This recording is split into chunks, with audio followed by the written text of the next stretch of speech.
If we want to bring in external art into Paint 3D to add that to our projects, we can do that using the Insert tool.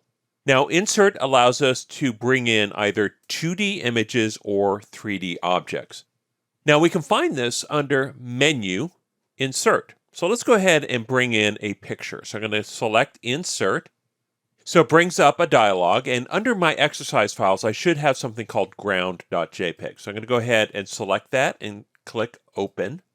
And when I bring it in, it's basically like it's bringing in a stamp. So I can move and position this. If I want to make this, say, wider, I can certainly do that. If I want to rotate it, I can do that as well.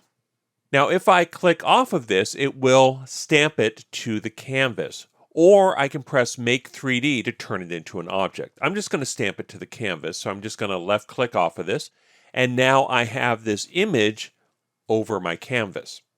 Now I'm going to bring in a 3D object as well. So I'm going to go back into Menu, select Insert, and I have a file out there called tinyhouse.fbx.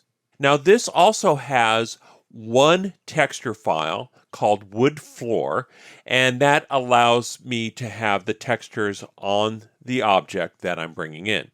So I'm going to go ahead and hit open, and then Paint 3D senses that there are textures attached to this. And so what I need to do is import those textures as well. So I'm going to select import, and then I just need to point to the folder where those textures live. In this case, it's my exercise files folder. Go ahead and select folder.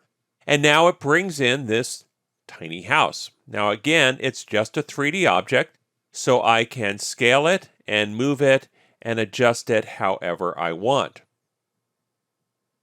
And if I wanted to place it in this scene, I could. So now we've imported both 2D and 3D art. Now if we want to make this a little bit more realistic, we might want to do just a little bit more post-processing here. So I'm going to go ahead and do a select of this grass here.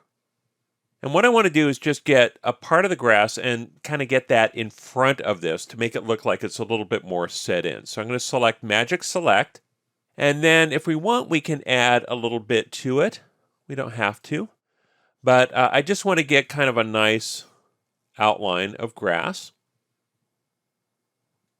Something like that. And then just select Done. And now I've got this in my scene. Now, if we look at this in 3D, you'll see that I've got my house, which is fairly long, and then I've got the grass kind of in the middle there. So all I need to do is select this grass, bring it forward. It